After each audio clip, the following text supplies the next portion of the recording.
శంకరస్య చరితా కథామృతం చంద్రశేఖర గుణానుకీర్తనం నీలకంఠ తవ పాదసేవనం సంభవంతు మమ జన్మ జన్మని.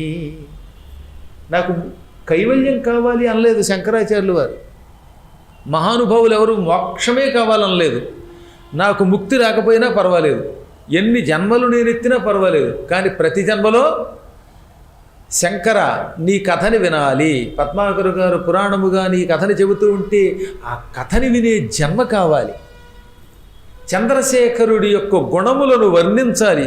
శివుడు ఇలాంటివాడు అలాంటివాడు మహాత్ముడు కరుణాస్వరూపుడు అని పెద్దలు వర్ణిస్తూ ఉంటే ఆ వర్ణన వినాలి, మేము వర్ణించాలి. నీలకంఠ ఎక్కడున్నా నీ పాదసేవ చెయ్యాలి. నిరంతరం నీ పాదసేవ చేసే జన్మ ఎన్ని జన్మలెత్తినా మాకు కావాలి. మాకు పునర్జన్మ కావాలి, కానీ ఇలాంటి జన్మ కావాలి. అంతేగాని పనికి మళ్ళీ జన్మ మాకొద్దు. ఎట్టి పరిస్థితుల్లో నీకు వ్యతిరేకంగా వెళ్ళకూడదు. కాబట్టి మనం ఈశ్వర నామస్మరణం చేస్తే, ఈశ్వర లింగాన్ని పూజిస్తే, ఈశ్వర కథ వింటే ఒకవేళ అదృష్టం బాగుంటే ముక్తి రావచ్చు. ముక్తి రాకపోయినా ఇలాంటి పవిత్ర జన్మ వస్తుందన్నమాట. భగవన్నామస్మరణం చేసుకుని భగవత్కథలు వింటూ ఉండే పవిత్ర జన్మ వస్తుంది అని శివుడు చెబుతున్న అపూర్వమైన గాథ. శివ అనే 2 అక్షరములు శివుడికి చేసే సేవ అలవోకగా చేసినా వాడు తరిస్తాడు, అనుకోకుండా చేసినా జీవి తరిస్తాడు. చాలా కాలం క్రితం ఒక ఆడపక్షి ఉండేది. ఈ ఆడపక్షి అడవిలో ఉన్న ఒక శివాలయం దగ్గర గూడు కట్టుకుని జీవిస్తూ ఉండేది. శివాలయం శిథిలమైపోయింది. పాతకాలపు శివాలయాలు పెద్ద పెద్ద రాతి కట్టడాలు కదా, ఆ రాతిలో చోట ఒక కన్నం ఉంటే ఆ కన్నంలో గూడు పెట్టుకుని గుడ్లు పెట్టి ఆ గుడ్లను పొదుగుతూ జీవించే ఒక ఆడపెట్ట ఉన్నదట. కృతం శివాలయే యచ్చ పతంగ్యామార్జనం పురా. ఈ కథ చాలా చిత్రమైన కథ. ఈ పిట్ట పాత శివాలయంలో గూడు కట్టుకున్నది. దానికి తిండి కావాలి. తన పిల్లల్ని పొదుగుతోంది. పొదుగుతున్న పిల్లలు చిన్ని చిన్ని పిల్లలు అయ్యే వాటికి తిండి పెట్టాలి. రోజు ఆ శివాలయంలో ఒక అర్చకుడు వచ్చి అన్ని చోట్ల ఇన్ని మెతుకులు బలి అన్నమని పెట్టేవాడు. బలి అంటే నైవేద్యం అన్నమాట. బలము కలగడానికి పెట్టే అన్నాన్ని బలి అంటారండి, అంతేగాని వేసేయమని కదా. అక్కడ అది కూడా బలం ఇస్తుంది కాబట్టి బలి అన్నారు తప్ప నిజానికి బలి అనే శబ్దములకు బలం అస్తి ఇది బలి. వాడికి బలం ఉన్నది కనుక బలి అన్నారు బలి చక్రవర్తిని. అసలు బలి చక్రవర్తి పేరు అది కాదు, ఇంద్రసేన మహారాజు ఆయన పేరు. ఆయన ఇంద్రసేనుడు. ఆయన మహాబలవంతుడు అవడం వల్ల అందరూ బలి బలి అన్నారు. కొందరు మహాబలి అన్నారు, కొందరు బాహుబలి అన్నారు. అది తేడా. కానీ కొంతకాలానికి ఇంద్రసేనుడు అంటే ఎవరికి తెలుసు? భాగవతం ఎప్పుడన్నా వింటే తెలుస్తుంది. శ్యామంబు నీకింద్రసేన మహారాజా అని మహానుభావుడు వామనుడు బలిని సంబోధించాక ఓహో బలిచక్రవర్తి ఇంద్రసేన మహారాజా అని అప్పుడు తెలిసింది జనాలు. బలిచక్రవర్తి అసలు పేరు అదనమాట. ఆయన భార్య పేరు కూడా వింధ్యావళి. ఎంత అందమైన పేరండి. ఆవిడ చాలా సుందరి. ఆవిడ కూడా సుందరి, పేరు కూడా వింధ్యావళి. అంతేగాని ఎల్లమ్మ పుల్లమ్మ లాంటి పేర్లు ఆ రోజుల్లో పెట్టాల, అందమైన పేర్లు పెట్టారు. మంచి అద్భుతమైన పేర్లు కదటండి మన పురాణాల్లో పేర్లు. ఆ పేర్లు పెట్టండి పిల్లలకి. ఎందుకు ఈ దరిద్ర పేర్లు? మనకి రోజును చెత్తా చెదారం కొత్త కొత్త పేర్లను పెట్టేయడం అనమాట. చక్కగా రేణుకాని పేరెట్టండి. ఇలాంటి దేవాలయాల్లో ఉన్న దేవతల పేర్లు ఆ పవిత్రమైన పేర్లు పెట్టక ఎక్కడి నుంచి పట్టుకొస్తారో తెలియదు. బొబ్బో అని పేర్లు, బొబ్బు అని ఒకడు, ఇలాంటి పేర్లు పెడుతున్నారన్నమాట చాలామంది పిల్లలకి అనమాట. ఎందుకు పెడుతున్నారంటే తెలియదు, ఏదో కొత్తట. ఈ మధ్యన అశ్రుత్ అని పేరెట్టారు ఒక్కరాడికి. శృతము అంటే వినబడుట, అశ్రుత్ అంటే వినబడదు. వాడికి ఎప్పుడు వినబడదు, చెవిటాడు. లేదా వాడు ఎక్కువ కాలం భూమి మీద ఉండడు కనుక వాడు ఎవడికి వినపడకుండా పోతాడని అర్థం. ఇదే పేరు అశ్రుత్వ. ఈ మధ్యన చాలా చిత్రమైన పేరు అనమాట. అమేధ్యము అనే పదం వినపడిందట. అమేధ్యము అంటే అశుచి, పురీషం, మలమూత్రాలు. కుర్రాడికి అమేధ్య అని పేరెట్టారు. ఇంకేముంది అక్కడి నుంచి రోజు ఓహో మలస్వరూప, కో మలస్వరూప అని పిలిచినట్టు అనమాట. మనం ఎందుకు తెలియట్లేదు కానీ ఈ ఇంటర్నెట్ అనేది వచ్చాక అందులో ఎవడో సంస్కృతం మీద పట్టు లేనివాడు పెట్టి ఈ పిచ్చి పిచ్చి పదాలన్నీ పిల్లలకి పేర్ల కింద పెట్టడం అనమాట. ఏమన్నా అంటే ఇంటర్నెట్లో వెతికామంటే దానికి అర్థం నాకే చెప్పాడు ఒకడు. పైగా ఏ సంస్కృతం డిక్షనరీలో తెలుగు డిక్షనరీలో ఉండని పదాలకి అర్థాలని వాడు చెప్పడం అనమాట. గురువుగారండి భలే పేరు పెట్టేవండి వాడికి, ఆ పేరుకి ఇదేంటి అర్థం అండి అన్నారు. చాలా సంతోషం పెట్టుకొని ఆయన హఠక్ అని పేరు పెట్టుకున్నట్ట. నిజంగా జరిగింది ఇది. హఠక్. హఠక్ అంటే మీకు తెలియదేమోనండి శివుడు అన్నాడు. హఠక్ అంటే శివుడు అనేది ఇంతవరకు ఎప్పుడు ఏ భాషలో వెళ్ళలేదు ఆయన. ఇదే భాష. సంస్కృతం పూర్తిగా చదువుకున్నాను, హిందీ చదువుకున్నాను, తెలుగు చదువుకున్నాను. ఈ 3 డిక్షనరీలు మొత్తం సంస్కృతం డిక్షనరీలోనే ఉన్నాయి నా దగ్గర. వీడు అన్నాక మళ్ళీ నా మీద నాకు అనుమానం వచ్చింది. అసలు నాకు లాంగ్వేజ్ వచ్చా లేదా అని చూసా డిక్షనరీలో. ఎక్కడ హఠక్ లేదు. ఏ ఝం ఝటక్ హఠక్ పటక్ అని ఎవడో పాట రాసేట అందులో ఉంది ఇది. పైగా ఈ పాట ఎక్కడుందని చూస్తే నిజంగానే ఉందండి. ఏ జం ఝటక్ నువ్వే నా లవ్ లటక్ నీకేలా ధడక్ ధడక్ నేనున్నా పటక్ పటక్ ఏ హటక్ అన్నాడు. రామరామ, నిజంగా నేను చెబితే మీకు నాకు నవ్వొస్తుంది కానీ జరిగింది ఇది. పైగా అమెరికాలో పెట్టుకున్న పేరు అమెరికా వెళ్ళినప్పుడు చెప్పాను వాడు. ఆ పాటలో హఠక్ నాకు సరిగ్గా వినపడలేదు అంటే కాదండి హఠకేశ్వరుడు ఉన్నట్ట. అది హాటకేశ్వరుడు. హాటకము అంటే బంగారం, హాటక ఈశ్వర హాటకేశ్వరుడు అంటే సువర్ణేశ్వరుడు, బంగారపు ఈశ్వరుడు. నువ్వు హఠక్ అంటావేటి మరి? ఇంగ్లీష్లో HATAK హఠక్ అనమాట. ఇంకేంది వీరి బతుకు భటక్కం. నాకు గుటక మింగడానికి చాలా ఇబ్బంది అయిపోయింది అన్నమాట. ఇలాంటి పేర్లు పెట్టి హఠక్ హఠక్ అని పిలిచి పోయిగా హాటకేశ్వరుల్లో సగం కట్ చేసి పోయిగా ఇంకో తమాషా చెబుతారు, తెలుసుకోండి. కొంచెం తెలుసుకుంటే 10 మందికి చెబుతారు కనుక మీరు మహాత్ములు కనుక చెబుతారు. ఒక ఆయన వాళ్ళ అమ్మాయికి ఉన్మేష అని పేరెట్టాడు. ఉన్మేష అంటే ఏమిటండి అంటే అమ్మవారి పేరండి లలితా సహస్రనామంలో ఉందంటాడు. లలితా సహస్రనామంలో ఉన్మేష ఎందుకు ఉంటుంది? ఉన్మేష నిమిషోత్పన్న విపన్న భువనావళికి ఒకటే సమాసం అది. ఉన్మేషము అంటే కన్ను తెరచుట, నిమిషము అంటే మూయుట. కన్ను ఇలా తెరిస్తే ఉన్మేషం అంటారు, కన్ను ఇలా మూస్తే నిమిషము అంటారు.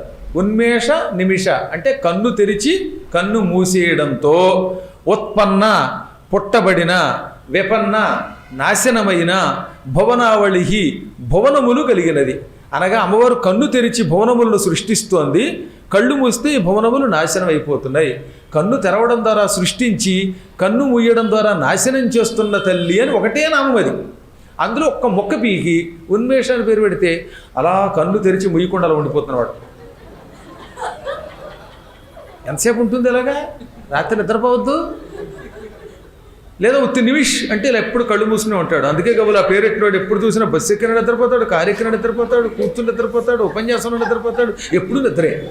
కన్ను తెరవడం నీ సొంత పెత్తనంతో అలా కట్ చేసి పెట్టేసుకోవడం ఏంటిగా? దానికి అర్థం లేదా, ఒక అర్థం లేదా? కాబట్టి కొంచెం జాగ్రత్తగా ఉండాలి, ఇవి తెలుసుకోవాలి. ఎందుకు చెప్తున్నానంటే అక్కడికి పాపం ఒక ఆడపిట్ట వచ్చింది, బల్యన్నం తినడానికి వచ్చింది. ఈ బలి కోసం ఇంత కథ చెప్పాను వాటికి. ఆ మెతుకులు బాగా రుచిగా ఉంటాయి. శివుడి చుట్టూతా లింగం దగ్గర, పానవట్టం దగ్గర, లేకపోతే అక్కడ బలిపీఠం అని ఉంటుంది కదా, నైవేద్యపీఠం, దాని మీదో గోడల మీదో వేసిన ఆహారపు మెతుకులు ముక్కుతో ఏరుకెళ్ళి చిన్నపిల్లల నోట్లో టిక్ టిక్ టిక్ అని పెట్టి వెళ్ళేది. ఒకరోజు ఏమైంది, ఈ కంగారులో అర్చకుడు లింగం మీద నైవేద్యం పెట్టేశాడు. బలిపీఠం మీద వేయవలసింది ఏదో పొరపాటో హడావుడో కారణం తెలియదు పాపం. ఆయన కావాలని చేయడుగా. మనవాళ్ళంటే ఇప్పుడంటే వాట్సాప్లు చూసుకుంటూ ఈ కంగారులో నానెత్తి మీద నైవేద్యం పెట్టాడు మొన్న ఒక ఆయన. కానీ పాపం ఆ రోజులు అవి లేవు. చీకట్లో ఏదో పొరపాటున బలిపీఠం అనుకుని శివలింగం మీద అన్నం మెతుకులు వేశాడు. ఆ రోజు కర్మయోగం వల్ల అన్నం కూడా చిమిడిపోయి గంజిలా ముద్ద అయిపోయింది, జిగురు జిగురు అయిపోయింది, బాగా శివలింగానికి అతుక్కుపోయింది. కొంతసేపటికి ఈ పెట్ట అక్కడికి వచ్చింది.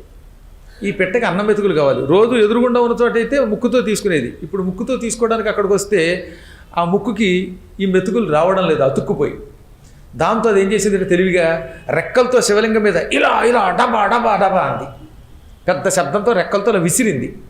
ఆ విసరడం వల్ల గాలికి ఆ మెతుకులు కాస్త అటు ఇటు కదిలి కింద పడ్డాయి. ఆ మెతుకులు పెట్టుకెళ్ళి పిల్లల నోట్లో పెట్టింది.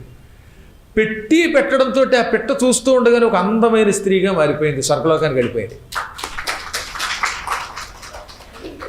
ఇప్పుడు ఈ పెట్టకు కూడా విషయం అర్థం కాల. ఇదేమిటి, నేను పెట్టని పిల్లలకు అన్నం పెడతాను, నేను ఇలా అప్సరసగా మారిపోయాను ఏమిటి అనుకుంటూ ఉంటే అప్పుడు దేవలోకం నుంచి వచ్చిన భటులు ఏమన్నారు, ఓ పెట్ట, శివలింగానికి నువ్వు విసిరేలాగా చామరం విసిరినట్టుగా శివలింగాన్ని తుడిచి విసరడం వల్ల ఆ పుణ్యం వల్ల స్వర్గానికి పోతున్నావు అన్నారట.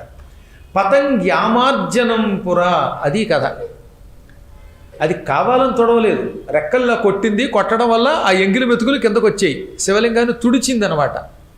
సమ్మార్జనం ఆమార్జనం అంటే తుడుచుట. లింగాన్ని తుడిచింది. కేవలం తుడిచిందా? గుడ్డపెట్టి తుడిచినట్టుగా రెక్కలతో తొడవడమే కాకుండా గాలితో విసిరింది. అంటే ఇప్పుడు ఏమైందనమాట? చామరం విజయామి, విసిరికర్రతో విసిరినట్టుగా, చామరంతో విసిరినట్టుగా రెక్కలతో విసిరింది. ఎంగిలి తుడిచి శివుడికి విసిరికరతో విసరడం వల్ల, రెక్కలతో విసరడం వల్ల శివుడు సంతోషపడిపోయాడు. ఆహా, ఆ ఎంగిలి మెతుకులను తుడిచి నా లింగమును శుభ్రము చేశావా, నాకు విసిరికరతో విసిరావా, ఇక నీకు ఈ పక్షి జన్మ నుంచి విముక్తి కలిగిస్తున్నాను, నీ పిల్లలు సుఖంగా వాళ్లే బతుకుతారు, నువ్వు మాత్రం స్వర్గానికి వచ్చాయి అని స్వర్గం నుంచి దేవకింకరుల్ని పంపాడు. కింకరులు శంక లేకుండా ఆవిడ అప్సరసగా మార్చి స్వర్గానికి పట్టుకుపోయారు. తేన కర్మ విపాకేన ఉత్తమం స్వర్గమాగత భుక్త్వా స్వర్గసుఖం చోగ్రం పునఃసంసారమాగత. ఈ పుణ్యం కొంతే ఉంటుందిగా మరి. ఒక్కసారి తెలియక శివలింగమును తుడిచి శివుడికి విసిరితే ఆ మహాపుణ్యంతో ఉత్తమ స్వర్గానికి వెళ్ళింది. స్వర్గంలో కూడా ఉత్తమ స్వర్గం అని ఉంటుంది, అధమ స్వర్గం అని ఉంటుంది. పాపాలు ఎక్కువ చేసి పుణ్యం కొంచెం తక్కువ చేస్తే స్వర్గంలో కొద్ది సుఖాలు అనుభవిస్తాం, లీస్ట్ సుఖం. ఇళ్లల్లో మంచి మంచి ఇళ్ళు, చిన్న చిన్న ఇళ్ళు ఉండవు, అపార్ట్మెంట్లు కంపార్ట్మెంట్లు ఉండవు, సందులు గొంతులు ఇళ్ళు ఉండవు. అలాగే స్వర్గంలో కూడా వాళ్ళ వాళ్ళ పుణ్యాన్ని బట్టి బాగా ఉంటాయండి. సుఖాలు కొన్ని చోట్ల ఎక్కువ ఉంటాయి, కొన్ని చోట్ల తక్కువ ఉంటాయి. ఇది ఉత్తమ స్వర్గం. అక్కడ చాలా సుఖాలు అనుభవించింది. ఇప్పుడు మీకు అర్థమవుతుందా? తెలియక చేస్తేనే ఇంత పుణ్యం వస్తే శివుడికి అలా శుభ్రం చేస్తూ, ఆలయం తుడుస్తూ, రోజు విసురుతూ సేవ చేసేవాడు ఎటువంటి సుఖాలు పొందుతాడండి భక్తితో చేస్తే. నేను అందుకే ఎప్పుడు చెబుతూ ఉంటాను మా గుడికి వచ్చేవాడిని, నాయనా చూడండి రాని. అదే కాదు, ఓసారి వశిష్ఠ మహర్షి ఆశ్రమాన్ని శుభ్రం చేశారట శిష్యులు. ఆ శిష్యుల్లో కొంతమంది శిష్యులు అంగవికలులు కూడా ఉన్నారు, వికలాంగులు కూడా ఉన్నారు. ఇప్పుడు దివ్యాంగులు అని పేరు పెట్టి చాలా మంచి మాట పెట్టారు మహానుభావులు కనుక మన ప్రధానమంత్రి గారు. వికలాంగులని బాధ పెట్టకండి, దివ్యాంగులు అనండి అన్నారు ఆయన.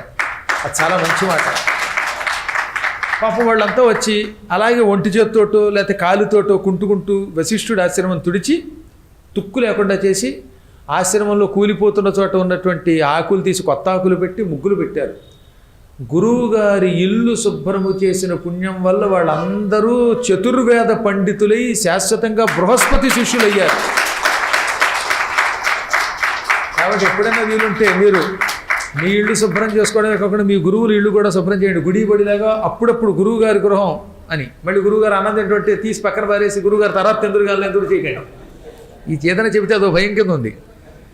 ఈ మాట విన్నాడు ఒకడు, ఇంకేముంది మా గురువుగారు ఇల్లు శుభ్రం చేస్తే నేను కూడా బృహస్పతి దగ్గరికి వెళ్ళిపోతాను అనుకుని వచ్చాడు మా ఇంటికి. ఆ సమయంలో నేను భోజనం చేస్తుంటే, భోజనం తర్వాత ఎదురుగానండి నాకు స్వర్గం కావాలి అన్నాడు. స్వర్గం కోసం గురువుగారిని తీసుకెళ్ళి బయట, పైగా గురువుగారిని వినయంగా ఇలా కాళ్ళు ఒకడు చేతులు ఒకడు పట్టుకుని బలాత్కారంగా తీసుకెళ్ళి బయట పెట్టి ఈయన ఆకును కూడా తుడిచేశారు గదంతా. ఎందుకంటే శివలింగం మీద ఎంగిలి మెతుకులు పక్షి శుభ్రం చేసినట్టుగా మీ ఆకు శుభ్రం చేస్తున్నాం. ఒరే దిక్కుమాలలో ఇంకా ఆకులు అన్నం తెల్లలేదురా, నా కడుపు రెండో లేదన్నా సరే మీ కడుపు సంగతి తర్వాత చూద్దామండి, ముందు ఆకు శుభ్రం చేసేయడం మాకు కావాలన్నారు. ఇందులో ఏమి రవ్వంత అశక్తి లేదు. పాప ఈ మధ్యనే పోయారు ఒక ఆయన, ఏలూరు పీఠానికి దగ్గరలో ఉండేవారు, పేర్లు అనవసరం కానీ ఆయన మాతో పాటు 2005లో వింధ్యాచలం వచ్చారు. ఈ ఆకులు ఎత్తడం శుభ్రం చేయడం మంచిదన్నాను కదా. ఈ మాట ఒక ఆవిడ వింది. మాకు వరుసగా ఒక అక్కగారు అవుతుందండి ఆవిడ, వరుసగా మాకు అక్క. ఈయనేమో భోజనం చేస్తున్నారు. ఈయనకు కొంచెం నత్తి ఆ పోయినానికి, ఈ మధ్యనే పోయినానికి మాట నోట్లోంచి రాదనమాట, అంటే కానీ నోట్లోంచి రాదు. ఆయన అన్నం తిని ఇంకా పూర్తిగా ఉత్తరాపోసిన పట్టాలి, ఆపోసిన పట్టలేదు. మీరు ఆకు తీయద్దని ఎక్క వరస అయ్యావిడ ఆకు మీకేసింది. ఆయన అంటాడు, ఈవిడేమో మీరు ఆయన ఆకు ఎత్తుతాడేమో అని ఆయన విషయం అర్థం కాక, తడువుకుంటున్నాడని అర్థం కాక, అది నత్తిని అర్థం కాక తీసేసింది. అప్పటికి రోట్లది మాట వచ్చి, ఇంకా మజ్జిగ అన్నం తెలియదు, ఉత్తరాపోసిన పట్టలేదు, లాగేసేవా మాకు అంటాడు ఆయన. ఇది పెద్ద సమస్య. కాబట్టి ఎప్పుడన్నా మీకు ఆకులు ఎత్తాలంటే, క్లీన్ చేయాలంటే అడగండి వాడిని, ఏమండి భోజనం అయ్యిందా, ఉత్తరాపోసిన అయ్యిందా అని అడగండి.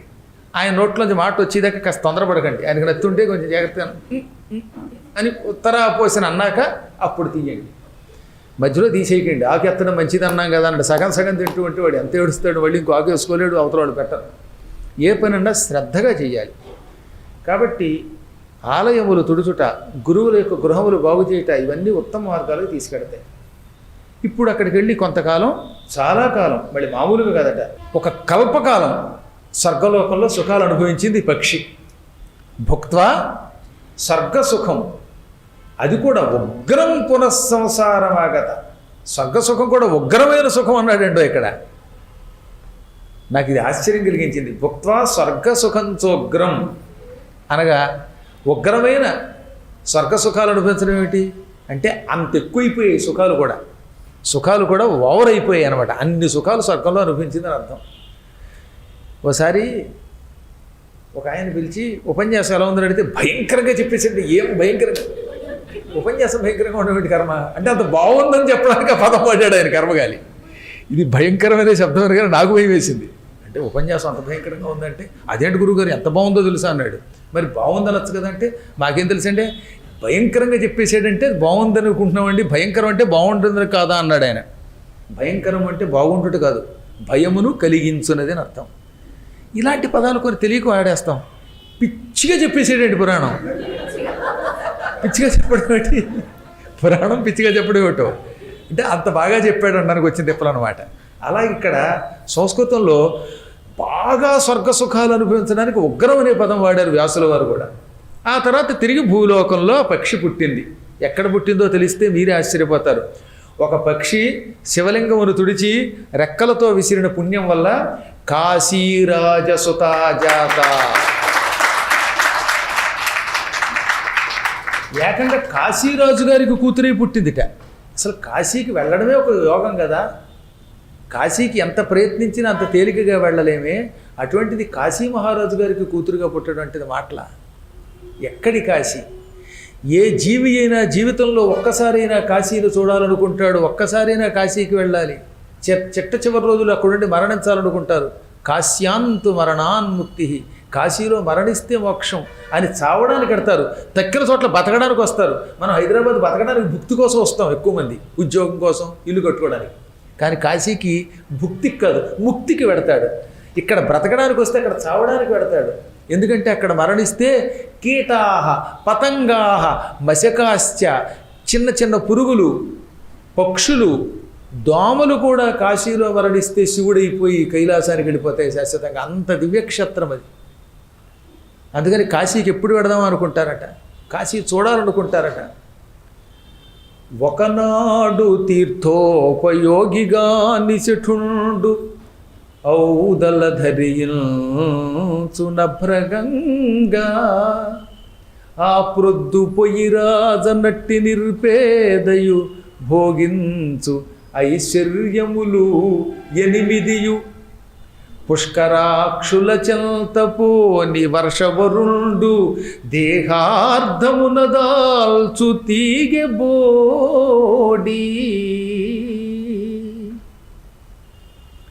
ఆయుధ ప్రభగాల్చి అలుగు భీరువు బూను వాడి ముమ్మోముల వేడి అలుగు,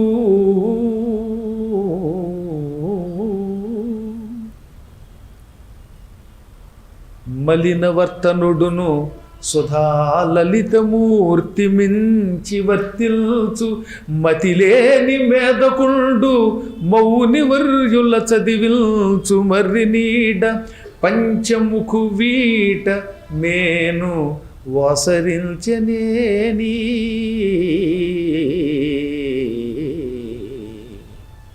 తెనాలి రామకృష్ణుడు పాండురంగ మహాత్మ్యంలో మొట్టమొదట్లో రాసిన పద్యం ఇది. ముందు కాశీ గురించి రాశాక పాండురంగ మహాత్మ్యం రాశాడు ఆయన. ఒకడున్నాడు,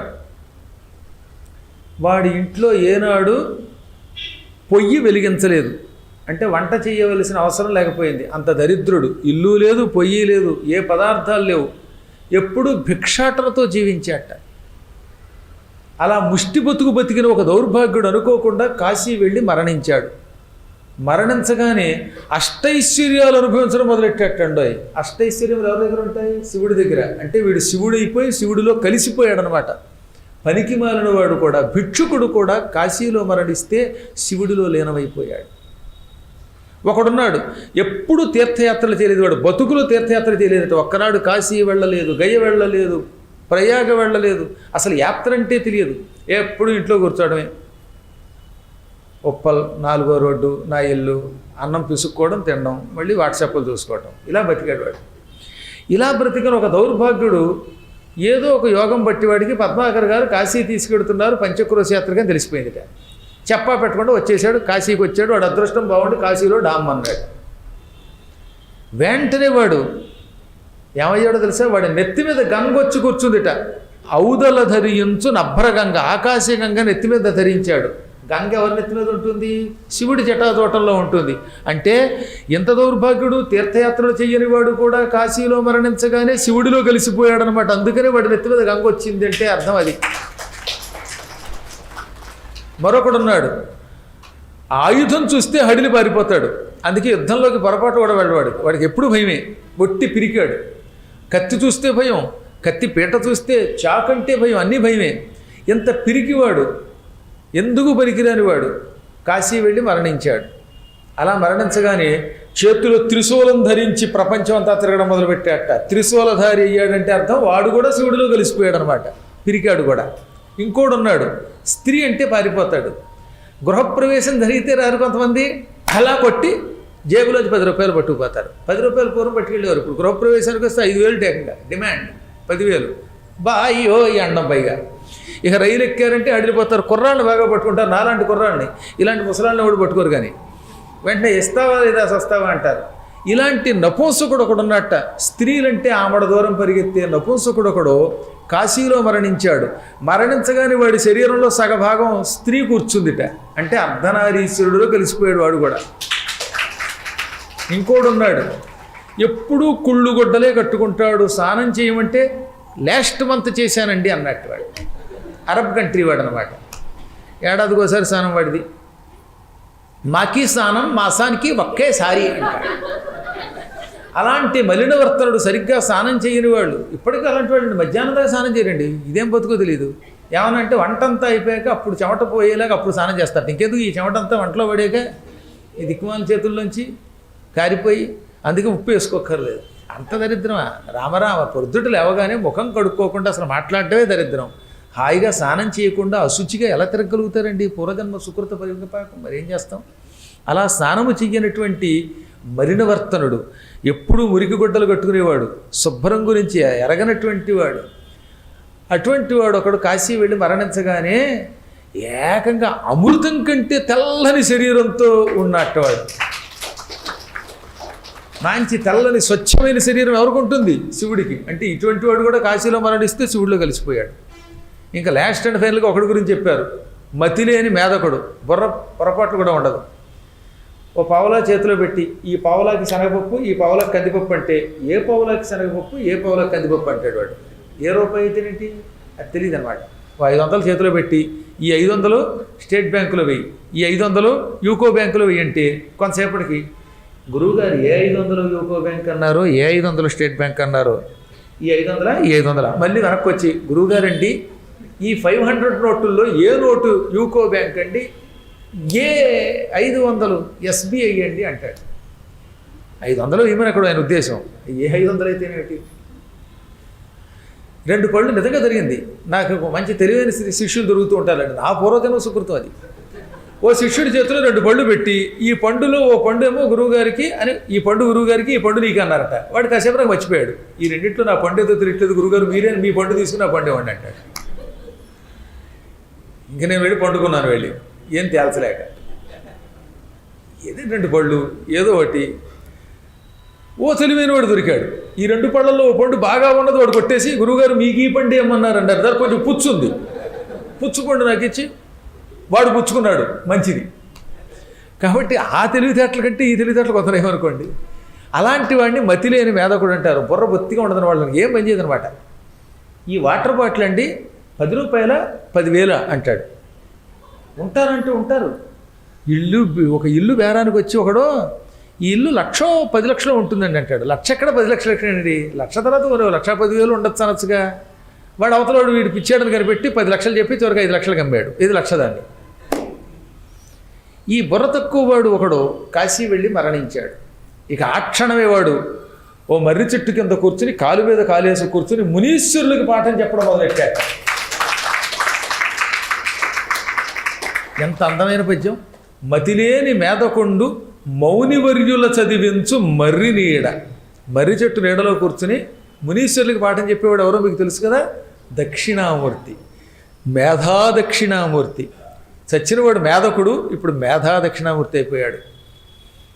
కారణం పంచముఖు వీటమే నోసరించనేని. పరమేశ్వరుడి యొక్క దివ్యస్థలమైన విశ్వనాథుని సన్నిధానమైన కాశీలో శరీరం విడిచిపెడితే వాడు శివుడిలో కలిసిపోయి అంత గొప్పవాడు అవుతాడు. అందుకే కాశీ వెళ్ళాలి, కాశీ వెళ్ళాలి, కాశీ వెళ్ళాలి అనుకుంటాడు. పుణ్యాల రాశి కాశీ. కలుష పిసితంబు మెసవు రాకాశి కాశీ. మనం చేసిన పాపములు మాంసం ముద్ద. ఈ పాపములనే మాంసం ముద్దని తినే రాకాశి అట కాశీ. రాక్షసులు ఏం చేస్తారు? మాంసం తింటారు. కాశీ కూడా ఒక రాకాశి. కానీ ఏ రాకాశి? మన పాపములను మింగే రాకాశి. ఇంతకంటే గొప్ప రాకాశి ఎక్కడ దొరుకుతుంది? అటువంటి కాశీ క్షేత్రానికి రాజుగారు ఒక ఆయన ఉన్నారు. ఆయనకి కూతురుగా ఈ పిట్ట పుట్టింది. సుందరి నామ విశ్రుత. ఆవిడికి సుందరి అని పేరు పెట్టారు ఆ జన్మలో. కానీ వీడికి పూర్వజన్మ రహస్యం తెలుసుటండోయ్.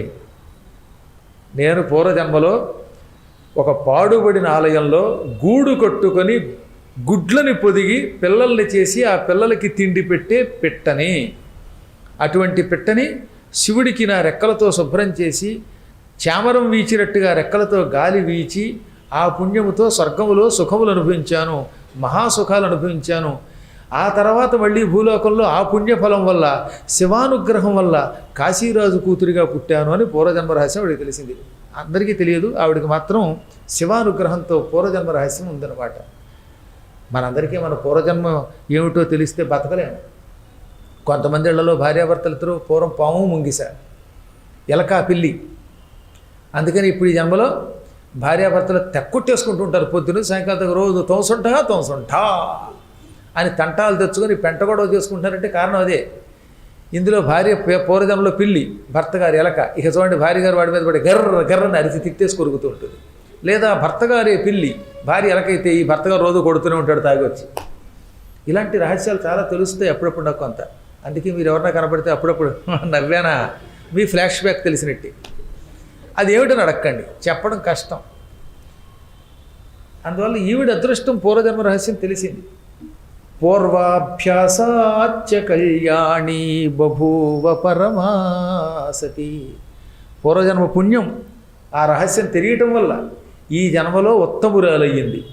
ఆవిడ రోజు పొద్దుట లేచేది. కొంతమంది పొద్దుటే 10ంటికి లేచిపోతారు. అలా కాకుండా పాపం ఈవిడ అమాయకంగా తెల్లవారుజామున 4:30కి లేచేది. లేవగానే గంగా నదికి వెళ్ళేది. రాజుగారు కూతురు తలుచుకుంటే గంగానది స్నానం పెద్ద లెక్కే ఉందండి. ఎందుకంటే రాజభటులు గంగానదికి వెళ్ళడానికి సాయం చేస్తారు. మేమే రోజు కాశీలో ఉంటే తెల్లవారుజామున లేచి స్నానం చేస్తున్నామంటే ఇక మహారాజు గారు కూతురు స్నానం చేసేటప్పుడు పరిచారకులు వచ్చి ఆవిడికి సేవ చేయకుండా ఉంటారా? రోజు సేవకులు ఈవిడ వంకతో తెల్లవారుజామున వాడు లేచేవారు. అమ్మగారు పెడుతున్నారు కనుక అమ్మాయి గారి కోసం వాళ్ళు స్నానం చేసేవారు. కంపుకొట్టు శరీరములతో రాజుగారు కూడా రాకూడదు. మరి రాజుగారికి సేవ చేసేటటువంటి వాళ్ళు చేతులెత్తితో సువాసన రావాలి తప్ప రకరకాల వాసనలు రాకూడదు. అందుకని వాళ్ళు కూడా శుభ్రంగా స్నానం చేసి కాస్త సెంటు గింటు కొట్టుకుని కూడా వచ్చేవారు.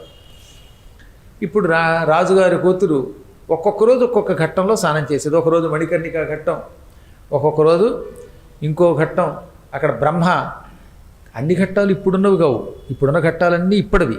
కానీ ప్రాచీన కాలంలో బ్రహ్మగారు యజ్ఞం చేశాడు. దశాశ్వమేధాలు, 10 అశ్వమేధములు యాగములు చేసిన ఘట్టం దశాశ్వమేధ ఘట్టం అన్నమాట. ఒకటి బ్రహ్మఘట్టం, ఒకటి అశ్వమేధ ఘట్టం, ఒకటేమో పంచగంగా తీర్థం అంటారు దాన్ని. అంటే 5 గంగలు అక్కడ ఉన్నాయి. ధూత పాప, కిరణానది, గంగా, వరణ, అసి, ఈ 5 ఒకే చోట కలుస్తాయట. అందుకని దాన్ని పంచగంగా ఘాట్ అంటారు. పంచగంగా ఘట్టం. ఇలాంటి ఘట్టములలో ఆవిడ రోజు వీలుని బట్టి స్నానం చేసేది. అప్పటికి హరిశ్చంద్రుడు లేడనుకుంటాను, ఇది ఇంకా పాత కథ కదా, అందువల్ల హరిశ్చంద్ర ఘాట్ లేదు. హరిశ్చంద్రుడు తర్వాత వచ్చాడు, ఈవిడ తర్వాత. ఈవిడ కల్పం ఇంకా పాత కల్పం. ఈ ఘట్టములలో స్నానం చేసినప్పుడల్లా సంకల్పం చెప్పుకునే స్నానం చేసేది. పరమ పవిత్రమైన అభ్రంకష శుభ్ర సముత్తుంగ భంగ మంగళ తరంగ అయిన గంగలో స్నానం చేస్తున్నాను అనుకునేది. అక్కడ సంకల్పం చెప్పుకునేవాడు వ్యవహారంలో ఉన్నటువంటి తిథులు చెప్పుకోకల్లా నిత్యోత్తరాయణే, నిత్య పుణ్యకాలే, నిత్య శుభతిథౌ అని చెప్పాలి. పంచమి అవి చెప్పకల, అవి చెప్పినా మళ్ళీ నిత్యం ఉత్తరాయణం అనాలట, నిత్యము పుణ్యతిథి అనాలట, పుణ్యవారం అనాలి. ఎప్పుడు శుభగడియలే. అక్కడ వారం వర్జ్యం లేదు. ఇక్కడైతే వర్జ్యం కానీ మనకి ఇక్కడ దుర్ముహూర్తం చూసుకుని ఉద్యోగంలో జాయిన్ అవ్వాలి, కానీ కాశీలో దుర్ముహూర్తం లేదు, వర్జ్యం లేదు. సకల అశుభగడియలు శుభగడియలే. ఎందుకంటే అక్కడ విశ్వనాథుడు ఉన్నాడు కాబట్టి ఆ క్షేత్రానికి అంత శక్తి ఉన్నది. అందుకే అక్కడ ఎముకలు కలపడానికి కూడా తిథులు చూడక్కర్లేదు. మంగళవారం శుక్రవారం ఏమీ లేదు, రాత్రి కూడా కలిపేయచ్చు. ఎంత గొప్ప క్షేత్రం ఉండదు. ఇంకెక్కడా లేని ఒక్క దివ్యశక్తి కాశీలో ఉండబట్టే రాత్రి 12ంటికి కూడా అస్థి నిమజ్జనము చెయ్యవచ్చు. ఢంకాపదంగా చెబుతున్నారు అన్నమాట. అందులో స్నానం చెయ్యొచ్చు. 12 to 3 గంటల్లో మాత్రం గంగా స్నానం నిషిద్ధం మనందరికీ. ఎందుకంటే ఆ 3 గంటల్లో గంగా నది అక్కడ ఉండదు. అక్కడ నుంచి కుక్కుట ముని అని ఒక ముని ఉన్నాడు, ఆయన దగ్గరికి వెళ్ళిపోతుంది. ఆ 3 hours తప్ప మిగతా ఏ సమయంలో అయినా మనం అందులో స్నానం చేయొచ్చు, ఎముకలు కలపచ్చు అనమాట. 12 దాటాక 3 గంటల్లోపు వెళ్ళకూడదు. పుష్కర కాలంలో మళ్ళీ అది పనిచేయదు. పుష్కరాల కాలంలో గంగానది ఎక్కడికి వెళ్ళక్కర్లా. ఎందుకంటే అందులోకి అనేక నదులు వచ్చి చేరతాయి కనుక అది ఎప్పుడూ నిత్యం పవిత్రంగా ఉంటుంది. అటువంటి చోట ఇప్పుడు రోజు హాయిగా స్నానం చేసేది. స్నానం చేయగానే విభూతి పెట్టుకునేది. ఆడ మగానే తేడా లేకుండా అందరూ విభూతి ధరించవచ్చు, అందరూ వైష్ణవనామం పెట్టుకోవచ్చు వారి వారి సంప్రదాయాన్ని బట్టి. ఇలా విభూతి పెట్టుకొని శివుడి ఆలయం దగ్గరకు వచ్చేది, విశ్వనాథ ఆలయానికి. చీపురు కట్ట తెచ్చేవారట ఎవరు? భటులు. ఆవిడ రోజు ముందే ఆర్డర్ వేసింది, ఏ రోజుకు ఆ రోజు కొత్త చీపురు కట్ట నేను గుడి దగ్గరికి వచ్చేసరికి ఇవ్వాలి అని. వాళ్ళు ఆ కట్ట చేతికి ఇవ్వగానే ఆ కట్టతో మొత్తం ఆవిడే గుడి ముందు తుడిచేది, ఆలయ ప్రాంగణం అంతా తుడిచేది. ఎందుకని? పూర్వం శివాలయంలో రెక్కలతో తుడిచిన పుణ్యం వల్ల ఇవాళ ఈ జన్మ వచ్చింది, అందుకని శివాలయం తుడవాలి అంటే ఆవిడ కూడా మన గుడి బడి పెట్టుకుంది, ఆ గుడి అంతా తుడిచేది. సమ్మార్జనంచ కురుతే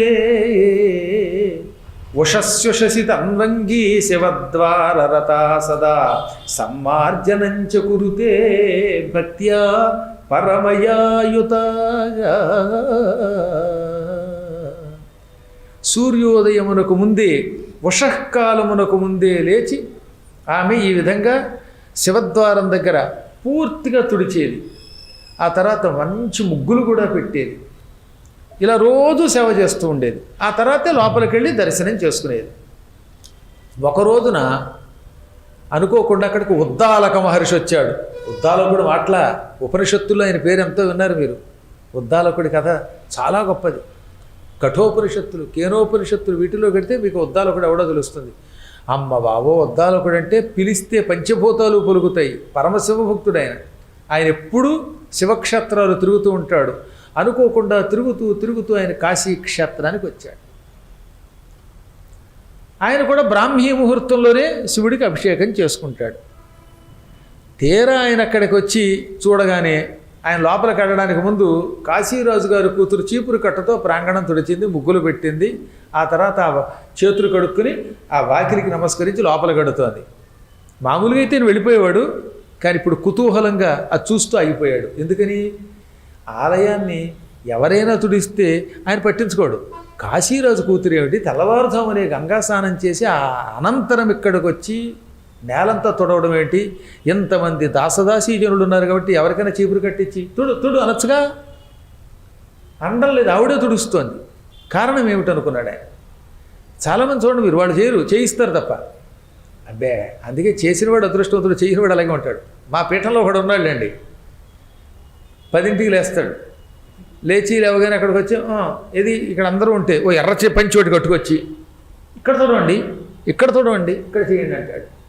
ఓ రోజున మా అర్చకుడు గొళ్ళు మండింది, మేము మా పని చేసుకుంటాం, మీరు వెళ్ళండి 10ంటికి లేచి వచ్చి మాకు ఆర్డర్ ఎక్కర్లేదు అన్నాడు. ఏంటో కొంతమంది పని చేయరు, ఏళ్ల తరబడి ఉంటాడు పీఠంలో. ఏమిటి ఉపయోగం?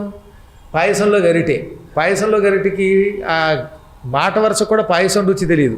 రోజు గుడి దగ్గర ఉంటే కాదు, గుడికి సేవ చేయాలి. ఒక్క రోజున చీపురు కట్టి పెట్టి తొడవకపోతే, ఒక్కనాడు కూడా ఆలయం దగ్గర ఒక ముగ్గు వేయకపోతే ఒక్కనాడు కూడా రాలిని ఆకు ఎత్తకపోతే ఇంక శివుడు ఏం అనుగ్రహిస్తాడండి మనల్ని. అందుకే ఎప్పుడు ఏదో అలాగే బతుకుతున్నారు. అమ్మవారి అనుగ్రహం కనుక, గురువుగారు కటాక్షించారు కనుక, ఇల్లు ఇచ్చారు కనుక బతుకుతున్నారు. అదే లేకపోతే ఏమైపోతారండి. కాబట్టి అలా ఉండకూడదు. చక్కగా చీపురు కట్టి పెట్టి చూడాలి. నేను ఎప్పుడు చూస్తాను తెలిసిన అవకాశం ఉన్నంత వరకు. ఈ మధ్యన భక్తులు వచ్చాక నా చేతిలో కట్ట లాగేసుకుంటారు బలాత్కారంగా. నేను కట్ట ఇవ్వకపోతే గట్టిగా చెయ్యి పట్టుకుని లాగేస్తారు. ఆ దెబ్బకి చెయ్యి నొప్పెట్టి ఈ మధ్య నేను ఎవరన్నా చూస్తూ ఉండగా తోవడం మానేశాను. ఎందుకంటే ఈ చీపురు కట్ట కంటే నా చెయ్యి గట్టిగా వాళ్ళు పట్టుకుంటే కష్టంగా ఉంది. ఆ పట్టుకునే వాళ్ళు కొంచెం పహిలో ఏ రాఘో గట్టిగా పట్టుకుంటే నేనేం చెయ్యి కదపలేకపోతున్నాను. అందుకని ఈ గొడవ అంతా ఎందుకని అందరూ చూస్తూ ఉండగా తోవడం మానేసి కానీ లేకపోతే చక్కగా చీపురు కట్టతో అలా తుడుస్తూ అక్కడ స్వామివారి సేవ చేస్తే ఎంత ఆనందం అండి. భగవంతుడి సేవ ఒక యోగం. అదే ఐశ్వర్యం మనకిస్తుంది. జగన్నాథపురంలో మహారాజ వంశస్థులు ఎప్పుడు కూడా రథయాత్రకు ముందు చీపురు కట్టతో తుడుస్తారు. అందుకే వాళ్ళు ఎప్పటికీ సంపన్నులు అయ్యారు. అందుకని ఈయన ఏమిటి దాసదాసీచనముల చేత చేయించకుండా ఈవిడ చేస్తోంది అని స్వయంగా ఆవిడని అడుగుదామని దగ్గరకు వచ్చాడు. ఆయన దివ్య దృష్టితో కనిపెట్టగలడు, కానీ కనిపెట్టకుండా ఆమె దగ్గరకు వచ్చి ఇలా అన్నట్ట. సుకుమారీ సతీ బాలే స్వయమేవ కథం శుభే సమ్మార్జనంచ కురుషే కన్యకే త్వం శుచిస్వితే. ఓ బాలామణి, నీ శరీరం కోమలమైనది, సుకుమారివి. నువ్వు సుకుమారినివి కాబట్టి ముట్టుకుంటే కందిపోయేటట్టున్నావు. గట్టిగా గులాబీ పువ్వుతో కొడితేనే నీ శరీరం కందిపోతుంది. అటువంటిది నువ్వు ఈ చీపురు కట్టను ఎలా పట్టుకుంటున్నావు? రామరామ, కొబ్బరి చీపురు పట్టుకుంటూ ఉంటే ఆ కొండ చీపురు వెనక ఉన్న ఇనప కడ్డీ పట్టుకుంటే చేతులు కందిపోతాయి. నీ చేతులు గులాబీ రంగులో ఉన్నవి నల్లగా అయిపోతున్నాయి. కాసేపటికి మళ్ళీ కోలుకుంటోంది చెయ్యి. ఈ సుకుమారమైన చేతితో సుకుమార శరీరంతో నేల మీద వంగి ఈ దుమ్ము తుడుస్తున్నావు. అప్పుడు కొంత దుమ్ము ముక్కులోకి వెళ్ళి నీకు హచ్చిన తుమ్ము రాదా? నీకు కష్టం అనిపించటం లేదా? నడుము నొప్పి పుట్టడం లేదా? రాజకన్యకవి నీవెక్కడా? ఈ గొడ్డు చాకిరి ఎక్కడ?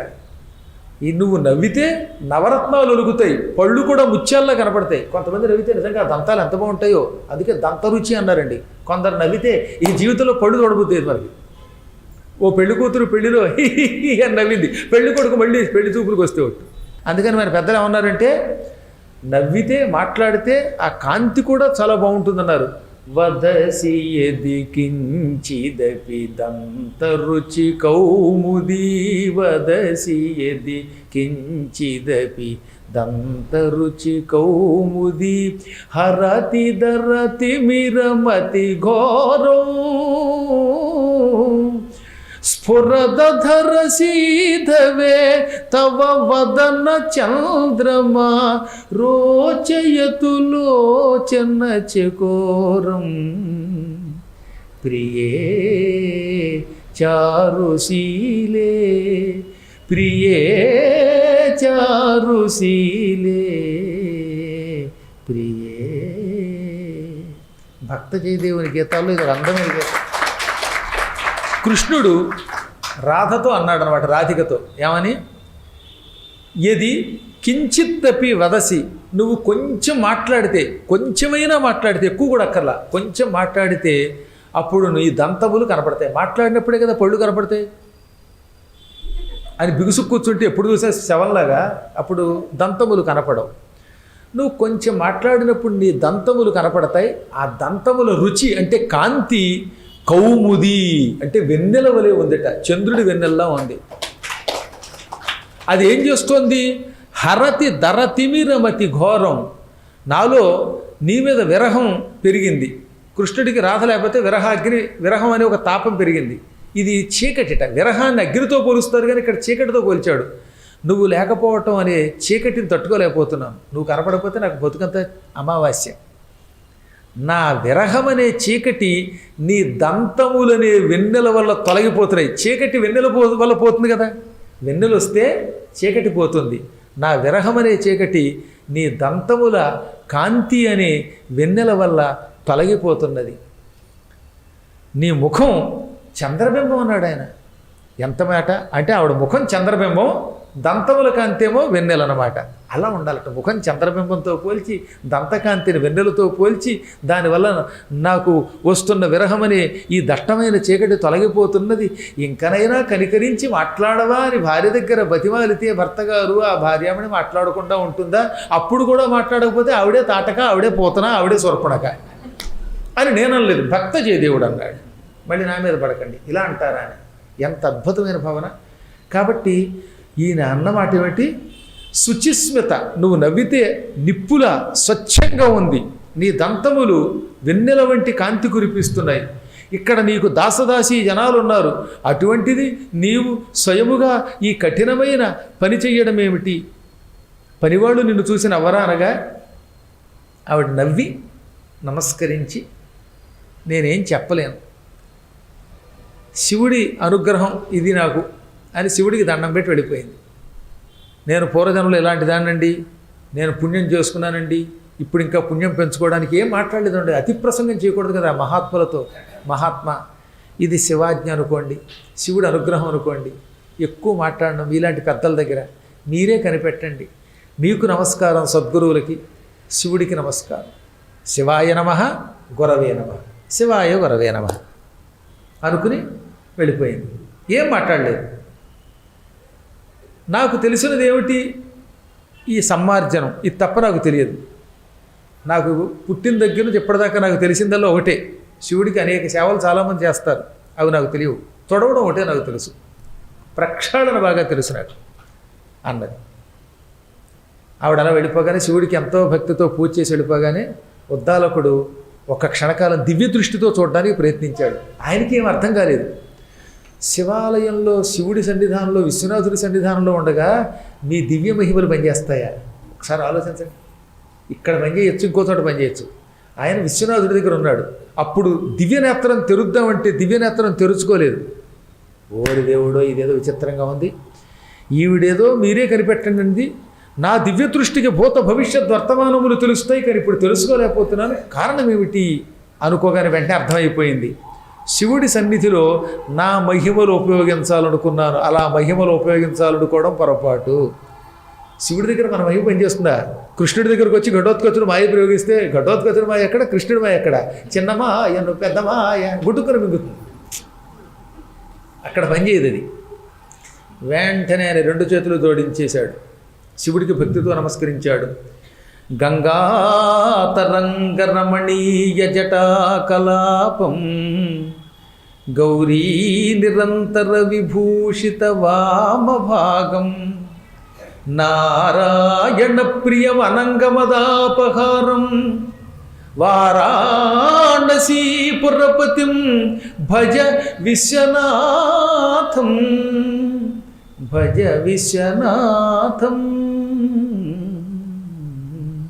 అని భక్తితో విశ్వనాథుడికి నమస్కారం చేశాడు. స్వామి, నీ జటాజూటం చాలా గొప్పది, అందులో గంగా నది నిరంతరం తిరుగుతోంది, గంగా నది యొక్క తరంగములు కెరటములతో సుళ్ళు తిరుగుతున్న జడలు కలిగిన వాడివి, అదొక గొప్ప ఊహ. ఆయన జడలున్నాయి, ఆ జడల మధ్యలో గొయ్యి ఉంది, ఆ గోతిలో గంగ ఉంది, ఆ గంగ అలా గుండ్రంగా గిర్రని తిరుగుతోందిట. ఆ జడలు కూడా రమణీయమైనవి, అందమైన జడలట. కొంతమంది జడలు ముద్దుగా ముచ్చటగా ఉంటాయి, కొంతమంది జడ ముట్టుకుంటే భయం వేస్తుంది, గరుగ్గా అదేదో ఏతాకులు ముట్టుకున్నట్టు ఉంటుంది. కానీ స్వామివారి జటలు ఎంత మృదువుగా ఉంటాయండి. మన పురాణాలలో వర్ణించారు, శివుడి జుట్టు ముట్టుకుంటే గులాబీ రేకులు చామంతి రేకులు ముట్టుకున్న దానికంటే మెత్తగా ఉంటుందిట. నిజంగా కొంతమంది స్త్రీల జుట్టు కూడా అంత మృదువుగా ఉంటుందండి బాబు. పొరపాటున బస్సు ఎక్కినప్పుడు రైలు ఎక్కినప్పుడు ఒక్కొక్కడు జుట్టు ముట్టుకుంటే జీవితంలో ఇంకా అన్నం తినబుద్ధి అంత భయం వేస్తుంది, అంత గరుకుగా కర్కోటకంగా ఉంటాయి. ఎవడదృష్టం వాడిది. ఇది రమణీయ జటాకలాపం. గౌరీదేవి నిరంతరం ఎడమవైపున ఉంటుంది. అటువంటి అర్ధనారీశ్వర ఖ్యాతి వహించిన నీకు నమస్కారం. గౌరీ నిరంతర విభూషిత వామభాగం, వామభాగం ఎడమ భాగము నిరంతరము గౌరీదేవి చేత అలంకరింపబడి ఉన్నది. అంటే నీ సగభాగంలో అమ్మవారు ఉన్నది ఎడం వైపున. ఆవిడ ఉండడం వల్ల ఆయన శరీరానికి అందం వచ్చిందిట, శోభ వచ్చిందిట. అమ్మ లేకపోతే అంత శోభ లేదు ఆయన దగ్గర. నారాయణ ప్రియం, ఆయన విష్ణువుకి ప్రియుడు. విష్ణువు ఎప్పుడు శివుడిని ప్రేమిస్తాడు. ఈయన నారాయణ ప్రియుడు, నారాయణునికి ఈయన ప్రియుడు. అనంగమదాపహారం, అనంగుడు అంటే మన్మధుడు. మన్మధుడి యొక్క గర్వం మొత్తం కర్వం చేసేసాడు, భస్మం చేసి. అటువంటి వారాణసీపురపతి అయిన విశ్వనాథుని భజిస్తున్నాను అనగానే వెంటనే ఈయనకి ఈశ్వరుడు ఏం జరిగిందో అంతా కంటి ముందు చూపించేశాడు. ఒక్క క్షణకాలం ఆయనకి అర్థమైపోయింది, పరమేశ్వర ఏమి విచిత్రమైన మహిమ నీది, ఎంత గొప్ప కరుణ నీది. ఒక పిట్ట తన పొట్ట కోసం, అన్న కోసం, తన బిడ్డలకి అన్నం పెట్టడం కోసం రెక్కలతో లింగం అలా అండం ఏమిటి? లింగాన్ని ఏమన్నా తుడుద్దామని అందుకండి రెక్కలతో? అది ఆ మెతుకులు తినడానికి అవి ఎండిపోయి అతుక్కున్నాయని తుడిచిందిలాగా కేవలం స్వార్థం కోసం రెక్కలతో శివలింగాన్ని తుడిచింది. ఆ తుడవడంలో రెక్కలు టపాటపా కొట్టడంలో గాలి వచ్చి నీకు తగిలింది. అదే చామరం అంటావు, అదే శుభ్రం చేయటం శివలింగం అంటావు. ఇలా భావించి స్వర్గసుఖాలు ఇచ్చి ఎవరికీ లభించని కాశీరాజ కన్యాత్వం ఇచ్చావు. కాశీరాజు గారు కూతురు చేసి ఇక్కడ మరణించే యోగం ఇచ్చావు. ఇంతకంటే కరుణాస్వరూపుడు ఎక్కడుంటాడు దేవుళ్ళలో? అది ఆయన కరుణామయుడు అంటే. కరుణామయుడు అంటే ఆయన, గుర్తుపెట్టుకోండి అని పలికి జ్ఞానం పొంది ఆ రోజు నుంచి ఆయన ప్రపంచమంతా చాటాడట. చూశారా, మహారాజ భోగములే కాక మోక్షం కూడా ప్రసాదిస్తుంది ఆలయం శుభ్రం చేయడం వల్ల వచ్చే పుణ్యం. కాబట్టి ఆలయాలు శుభ్రం చెయ్యండి, తరించండి, శివుడికి శుచి అంటే చాలా ఇష్టమని చాటాడు ఆయన. ఇది శివమహిమ అని ఈశ్వరుడు స్వయంగా చెప్పాడు. అదే నందీశ్వరుడు తర్వాత చెప్పాడు. ఆ తదనంతరం సౌనకాదులకు సూతుడు చెప్పాడు. దాన్నే పద్మాకర్ గారు మీకు చెప్పారు. పూర్వం రోమస్య మహర్షి అని ఒక ఆయన ఉన్నాడు. ఆయన కూడా ఒకప్పుడు సూతుడికి పురాణాలు చెప్పినవాడు. ఆ తర్వాత సూతుడు పురాణాలు అందరికీ చెప్పాడు. ఆయన ఒకసారి అన్నాడు, శివధర్మం చాలా గొప్పది, ఇంత విచిత్రమైన ధర్మం ఇంకెక్కడ ఉండదు. పూర్వం దొంగాడు ఉండేవాడు, ఎన్నో దొంగతనాలు చేశాడు, ఇళ్లకు కన్నం వేశాడు, హత్యలు చేశాడు, బ్రహ్మహత్య చేశాడు, తాగాడు, బంగారం దొంగిలించాడు, స్త్రీలను అపహరించాడు, గురుద్రోహి. ఈ డబ్బంతా జోదంలో ఓడిపోయాడు. ఎప్పటికప్పుడు జోదంలో ఓడిపోయి సర్వనాశనం అయిపోయాడు. ఒకసారి జోదంలో డబ్బు లేకపోతే అప్పు చేసి జోదం ఆడాడు, అప్పు పెట్టాడు. జోదగాళ్ళు అప్పు ఒప్పుకోరటండి, మరి నాకు తెలియదు, మీలో ఎవరికైనా తెలిస్తే చెప్పండి. క్యాష్ లేకపోతే ఆడినవారట. వీడి దగ్గర డబ్బు లేకపోయినా చాలాసార్లు డబ్బు ఓడిపోయాడు కదా అని మరి అరువుకి ఆడరా అన్నారట. వీడు 1,00,000 బంగారు నాణాలు ఓడిపోయాడు ఏకంగా జోదంలో. ఈ 1,00,000 నాణాలు ఎక్కడి నుంచి చేస్తాడు? ఇప్పుడే ఇచ్చేయి మాకు డబ్బు అన్నారు జోదగాళ్ళు. వాడు నా దగ్గర ఎక్కడున్నాయి అన్నాడు. దాంతో కొందరు కొట్టారు, తిట్టారు. వాడు ఇవ్వలేకపోయాడు. ఒరే, కత్తి తీసి నీ శరీరంలో అవయవాలన్నీ ముక్కలు ముక్కల కింద నరికేస్తాం, డబ్బిస్తావా చస్తావా అని బెదిరించారు. వాడు హడిలిపోయాడు. నిజంగా చంపేస్తారేమో అనుకుని, ఈ రాత్రికి ఏదో రకంగా నేను దొంగతనం చేసి డబ్బు సంపాదిస్తాను, మీ డబ్బు మీకు గ్యారంటీగా ఇస్తాను, ఒక్క పూటకు వదిలేంట్రా, అంతే కావాలంటే రేపు నరికేద్దురుగా నన్ను అన్నట్ట. సరేనని వదిలేశారు. వాడు చంపితే మాత్రం డబ్బే వస్తుంది, ఒక రోజుకి గడువు ఇద్దాం అనుకున్నారు. రేపు డబ్బు లేకపోతే నరికేస్తామన్నారు. రేపు దొరికితే డబ్బు తీసుకొచ్చి మీకు ఇస్తాను, లేదంటే రాత్రి ఎటో ఒకటి పారిపోతానని మనస్సులో అనుకుని వీడు ఆ రాత్రికి ఎక్కడ దొంగతనం చేస్తే ఈ 1,00,000 నాణాలు వస్తాయా అనుకున్నాడు. ఆ ఊళ్ళో ఒక పాడుబడిన శివాలయం ఉంది. శివలింగం కింద బంగారం ఉందని ఎవరో చెప్పారు వీడికి. ఇప్పుడు వీడి దృష్టి ఆ శివలింగం మీద పడింది. శివలింగాన్ని పక్కకి అయితే డబ్బు ఉంటుందేమో అనుకున్నాడు. అనుకుని రాత్రికి కాస్త ఫుల్లుగా కళ్ళు పుచ్చుకొని ఒంటరిగా పాడుబడిన ఆ పాత శివాలయానికి వచ్చాడు. పూర్వం శివాలయాల్లో చాలా బంగారం ఉండేది. ఇప్పుడు కూడా లింగాల కింద బంగారం వేస్తాం కదా. మరి నేను శివప్రతిష్ఠ చేసేటప్పుడు బోలెడంత బంగారం వేసాం కింద. అలా చెబితే డేంజర్ అని చెప్పట్లేదు, కానీ వాడు ఏ దొంగడు వస్తాడని. వీడు అక్కడికి వచ్చి ఆ శివలింగం కదిలిద్దామని చూశాడు. ఆ శివలింగం 10 ఏనుగులు కూడా కదిలించలేనంత పెద్ద శివలింగం. సత్యాన్రా బాబు, ఈ శివలింగం కింద బంగారం ఉంటే ఉపయోగం లేదు, కదిలించలేము అనుకుంటే వాడు పైన ఒక గంట కనపడింది. ఆ గంట నిజానికి అది బంగారం కాదు, కానీ బంగారపు పూత పూయబడిన గంట. పెద్ద గంట, కంచు గంటే, దానికి బంగారపు పూత పూసారు ఎవరో. వీడు భ్రమపడ్డాడు చీకట్లో. దగ్గ వెలిగిపోతుంది ఈ గంటంతా బంగారమే. ఇంత గంటను కొట్టేసామంటే బంగారమే కాబట్టి 1,00,000 కాకపోతే కనీసం 1/2 లక్ష నాణ్యాలంటే దొరకపోతాయా? బంగారపు గంట పుచ్చుకుని ఈ జోదగాళ్ళు నన్ను వదలకపోతారా, పోని వాళ్ళకి ఇవ్వకపోయినా ఈ గంట పుచ్చుకుని పొరుగురిగిపోతే అక్కడ ఈ డబ్బుతో బతకపోతానా అనుకున్నాడు. ఆ గంట కోసం ప్రయత్నించాడు, అందలేదు. ఎందుకంటే శివలింగానికి పైన కట్టారు ఆ గంట. వెంటనే వీడు ఏం చేశాడు, శివలింగం మీద నిలబడ్డాడు, లేచి లింగం ఎక్కాడు. ఎక్కి గంటను గట్టిగా పట్టు లాగాడు. లాగ్గానే ఠంగ్ ఠంగ్ అని గంట మారుమోగింది. ఆ రోజు కార్తీక సోమవారం, పైగా ఏకాదశి. పాడుబడిన ఆలయం అవడం వల్ల ఆ గుళ్ళోకి రాత్రిపూట ఎవరు రావట్లేదు, కానీ మామూలు రోజులైతే వచ్చేవారు. అడవిలో పాడుబడిన ఆలయాల జోలికి రావాలంటే భయం చాలామందికి. కార్తీక సోమవారం రాత్రిపూట రాత్రి 12 గంటలకి శివాలయంలో శివుడి మీద నిలబడి గంట మోగించాట. ఆ గంట ఢమ్ ఢమ్ అని మోగ్గానే వెంటనే శివుడు వీరభద్రుడికి చూశాడు. వీరభద్ర, వాడిని మన కైలాసానికి పట్టుకొచ్చాయి అన్నట్ట. వెంటనే వీరభద్రుడు అక్కడికి వచ్చాడు. వీరభద్రుడు మంచి శరీరంతో 1000 చేతులతో అక్కడికి రావడంతో దొంగాడు హడిలిపోయి గంట వదిలి పారిపోవడం మొదలెట్టాడు. పలాయమానం తందృష్ట వీరభద్ర సమాపేత్. పారిపోతున్న వాడు చూసి వరే పారిపోకరా అన్నట్ట. చంపేస్తావేమో నువ్వు, అదిగో పారిపోతున్నాను బాబాయ్ అన్నట్టు. లేదురా, శివాలయంలో కార్తీక సోమవారం అర్ధరాత్రి 12 గంటలకి గంట కొట్టితే మహాపుణ్యం. అసలు శివాలయంలో కార్తీక మాసంలో గంట కొట్టడమే పుణ్యం. శివరాత్రి నాడు అర్ధరాత్రి 12 గంటలకి గంట కొట్టడం ఇంకా పుణ్యం. ఇది కాక కార్తీక మాసంలో సోమవారం ఏకాదశి కలిసిన రోజున అర్ధరాత్రి 12 గంటలకి శివాలయంలో గంట కొట్టిన వాడి పాపాలన్నీ టంగ్ టంగ్ టంగ్ అనే దెబ్బలకి నాశనం అయిపోతాయి. నీ పాపాలు పోయాయి. అందుకే శివలింగం మీద నిలబడి గంట కొట్టినా శివుడు నిన్ను కైలాసానికి తీసుకురమ్మన్నాడు. శివాలయంలో గంట కొట్టడం వల్ల వచ్చే పుణ్యం రా ఇది అని మూర్ఖుడని పిలిచి, ఒరే మంద పారిపోకు అని దగ్గరికి పిలిచాట. తీరా దగ్గరకు వచ్చాక నెత్తి మీద కొడితేను అంటే కొట్టనని దగ్గరికి పిలిచి చేత్తో నిమ్మరగానే వాడు అందమైన శరీరం ధరించి కైలాసానికి వెళ్ళిపోయాడు. వాడు ఒక దొంగాడు శివగణానికి వెళ్ళాడు. అంటే ఇప్పుడు మీరు శివలింగం మీద నిలబడకండి, వాడు మూర్ఖుడు కాబట్టి నిలబడ్డాడు, మీరు ఇంట్లోనే కొట్టండి.